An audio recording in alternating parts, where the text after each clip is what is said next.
Olá pessoal, tudo bom? Eu me chamo Luiz Carlos, sou professor de Geografia. Então estamos aqui hoje gravando essa aula para você que está em casa, tá? Por motivos óbvios, mas estamos aqui levando conhecimento para você, levando todo o conteúdo para você e você não vai perder absolutamente nada, ok? Então, dando continuidade, meus queridos alunos do primeiro ano, dando continuidade ao que nós trabalhamos durante a semana, do que nós trabalhamos durante já esse início de ano, estávamos falando sobre população. Então, revendo alguns conceitos, olha só, falamos e vamos falar hoje sobre a distribuição etária da população. Você vai analisar o seguinte, olha só, sobre a distribuição etária da população, nós temos os jovens.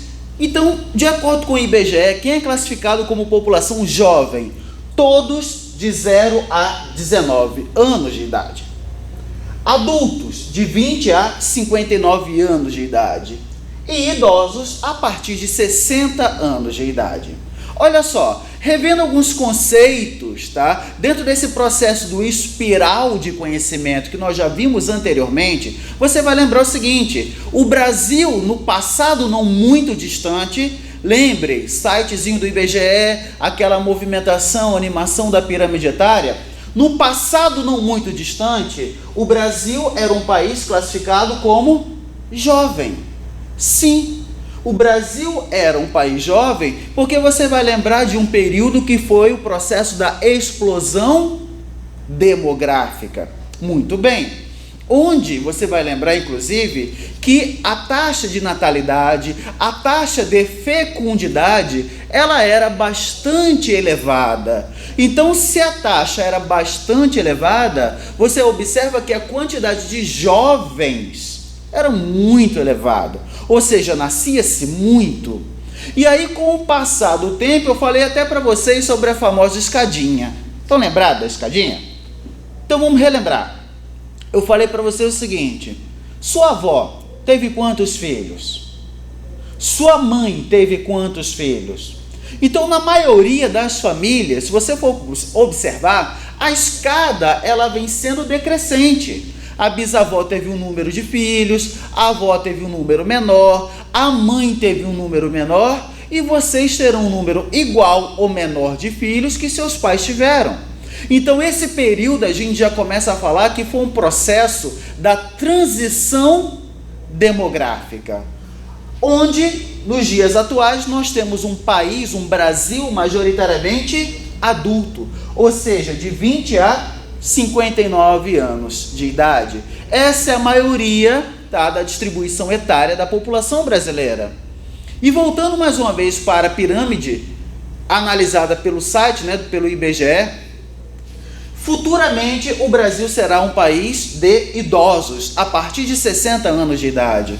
Falamos sobre esse processo transitório, tá? Sobre essa relação que a gente considera como implosão, tá? Demográfica, ou seja, a relação do inverno ou inversão demográfica, onde nós teremos um país majoritariamente formado por idosos. Ou seja, a ideia de o Brasil ficando cada vez mais grisalho. Então, a gente começa a fazer essa análise a partir do ano de 2045. O Brasil ele começa a ficar majoritariamente idoso. Então, analisando, nós temos prós e contras. Olha só, vamos botar aqui um exemplo. Uma questão vai trabalhar para vocês, vai trabalhar com vocês. A relação de um país majoritariamente jovem. Há um grande gasto, tá? A relação dos gastos, por exemplo, em questões de maternidade, uma necessidade do investimento maior no ensino básico, tá? No ensino fundamental.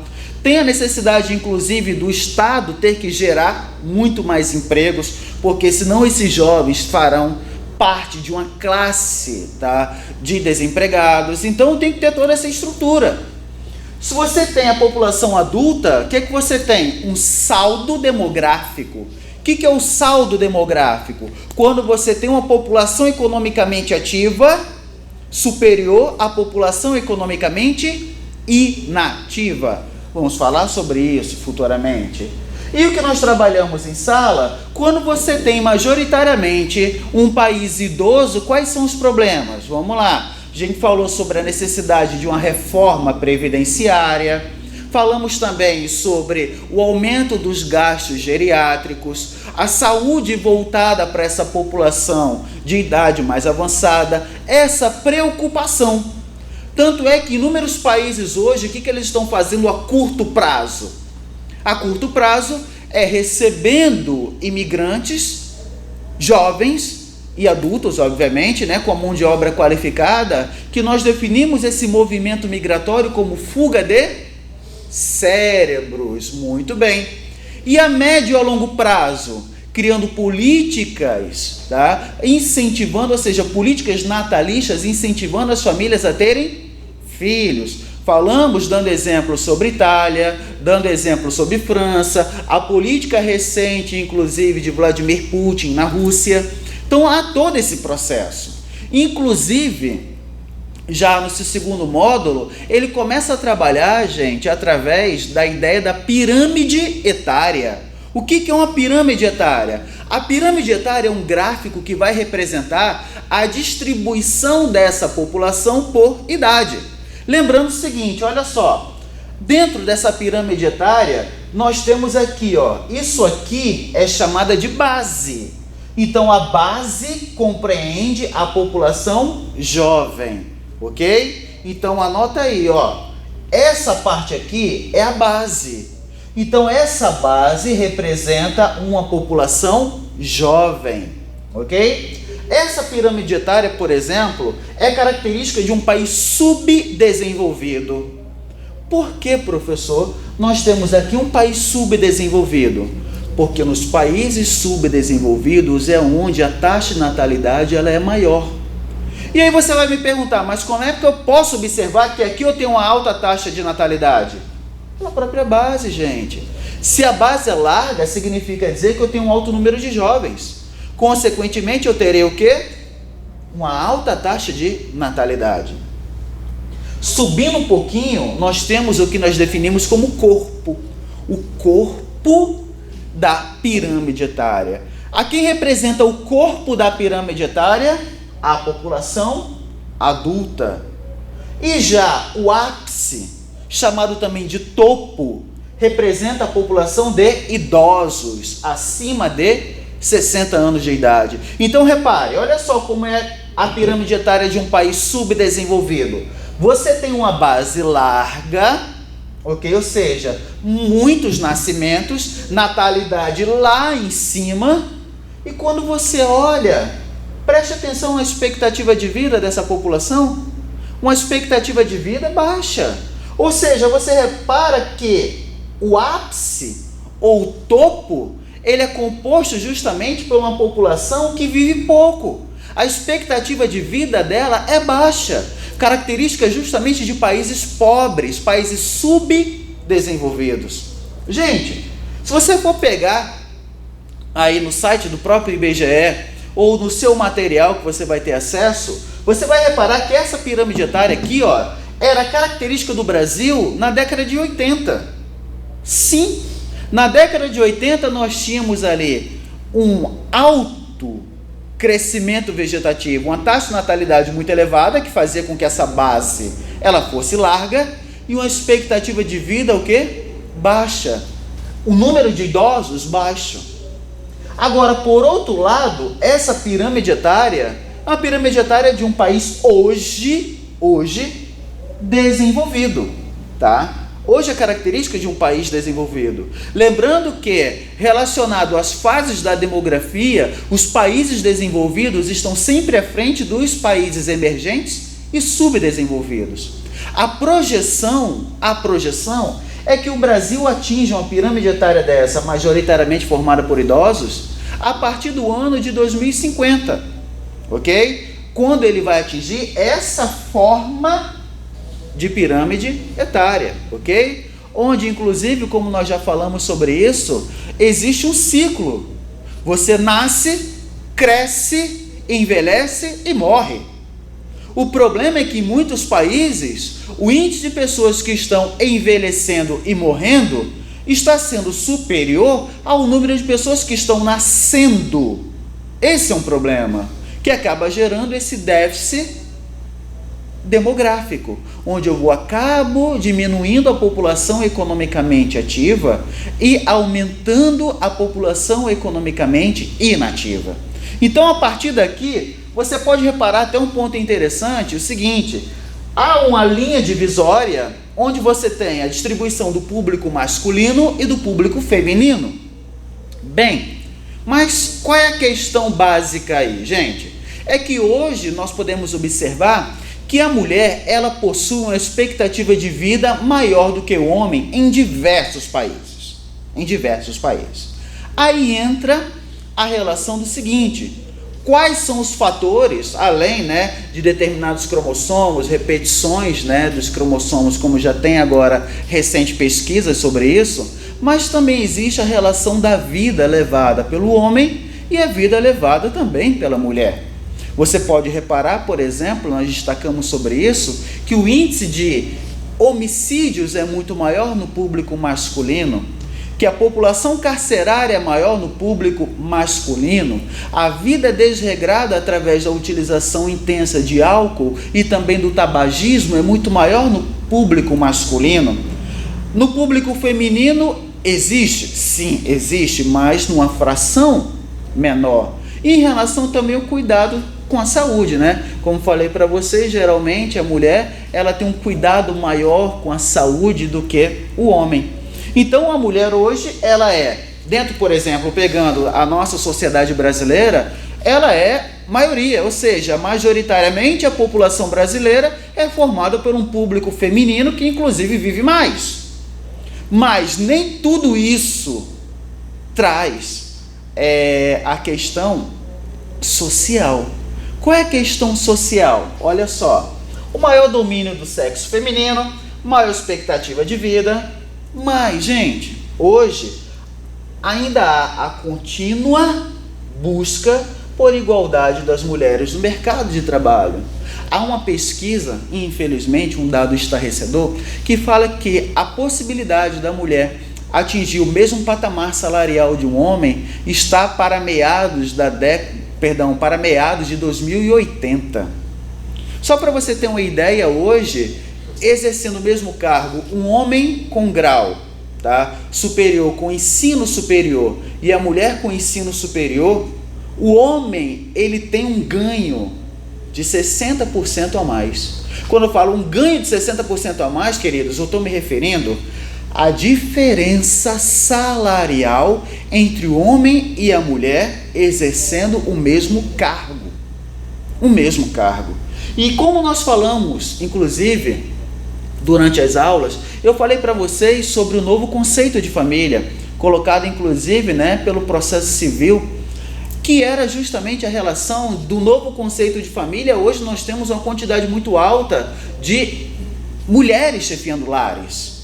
Ok? A quantidade muito maior de mulheres chefiando lares. Nós tivemos agora recente um incremento da mulher, inclusive também no mercado de trabalho, que vem com um incremento muito alto. Então muitas mulheres hoje estão sendo muito mais absorvidas pelo mercado de trabalho, pelaquela relação que nós falamos, o ingresso da mulher através do acesso à educação, o ingresso da mulher no mercado de trabalho, a busca por essa independência financeira e entrando justamente nessa relação no mercado, mas essa desigualdade salarial ainda é uma realidade enfrentada por boa parte das mulheres aqui dentro do nosso país. Então as desigualdades salariais ainda são extremamente elevadas. Agora, olha só, em relação, inclusive, à distribuição da população quanto ao mercado de trabalho, alguns dados são interessantes. Por exemplo, olha só, nós temos PIA e o PINA. O que é o PIA? Anota aí, PIA, população em idade ativa. População em idade ativa. Quem é considerado, quem são as pessoas que são consideradas em idade ativa? O IBGE fala que todo cidadão a partir de 10 anos de idade é classificado como idade ativa. E todos aqueles que não estão inclusos aqui, quando a gente fala inclusive sobre essa relação de idade ativa, Há até uma discordância, uns já definem idade ativa até 59 anos de idade, outros definem até 65. Isso vai depender, inclusive, muito do país. E aqui a população em idade não ativa. Essa população em idade não ativa são todos aqueles que não se incluem na população de idade ativa. Inclusive, essa população de idade ativa, ela é dividida em população economicamente ativa e população economicamente inativa. Vamos lá. Sobre população economicamente ativa, quem são? Todos aqueles em idade ativa que estejam ocupados, tá aqui ó, população ocupada ou que esteja desocupado. Significa dizer o seguinte: se o cidadão ele está em idade ativa, mas ele está desempregado, se ele está procurando trabalho, se existe trabalho para ele, se ele tem uma condição física que o permita trabalhar, ele é população economicamente ativa. Por isso que os economicamente ativos, eles incluem tanto os ocupados, quanto também os desocupados. Ou seja, aqueles que não estão sendo, no momento, absorvidos pelo mercado de trabalho. Agora, por outro lado, nós temos a população economicamente inativa. Todos aqueles que não se incluem na economicamente ativa. Mas aí, inclusive, você pode fazer análise. Primeiro, os ocupados. Dados agora recentes, já de 2020, mostram que a absorção do mercado de trabalho está sendo maior. Espera aí, você está me falando que hoje está se gerando mais empregos? Bem, gente, estou falando. Isso é verdade, mas tem um pequeno detalhe. É que hoje nós temos também, dentro dessa distribuição da população mediante o mercado de trabalho, nós temos os trabalhadores formais e os trabalhadores informais. Hoje, em razão do setor terciário da economia, que a gente vai falar já já sobre isso, nós temos uma intensa, um intenso crescimento, sobretudo do trabalho informal. O setor terciário hoje da economia, ele gera essa empregabilidade, pessoas que estão ocupadas, mas dentro da informalidade. Repare, por exemplo, dentro do nosso cotidiano, um motorista de aplicativo, o jovem que vai lá deixar o seu lanche na sua casa, outros setores, inclusive, nós temos esse crescimento, mas é dentro de uma informalidade. Mas aí você está me perguntando, qual a diferença do trabalhador formal para o informal? Olha só, de uma maneira bem direta, o trabalhador formal é aquele que tem o seu registro, aquele que pode ser inclusive também o seletista, ou seja, aquele que tem a sua carteira de trabalho assinada, que goza de direitos trabalhistas. O trabalhador informal, por exemplo, não, porque ele não está registrado dentro da Previdência Social, a não ser que ele pague por fora, seja considerado um trabalhador autônomo, né? E faça esse pagamento, mas hoje em dia isso é bem difícil de ocorrer. Ele não tem, por exemplo, direito ao FGTS, direito a férias remuneradas, ele não tem direito, por exemplo, à relação do seguro-desemprego, licença maternidade ou licença paternidade. Então esse é o problema. Nós temos um crescimento, sim, da população ocupada, porém, essa população ocupada hoje, ela é majoritariamente, gente, uma população informal, ok? Então, galera, copiou aí? Compreendeu? Ótimo! Vamos fazer o seguinte, já no próximo bloco de aulas, nós vamos falar sobre essa distribuição da população ocupada mediante os setores da economia. Você vai saber o que é o setor primário, o setor secundário, o setor terciário, o setor quaternário e inclusive o setor quinário. Sim, temos todos esses setores onde estão distribuídos a população economicamente ativa. Ok? Copiou? Ótimo, então até a próxima. Valeu!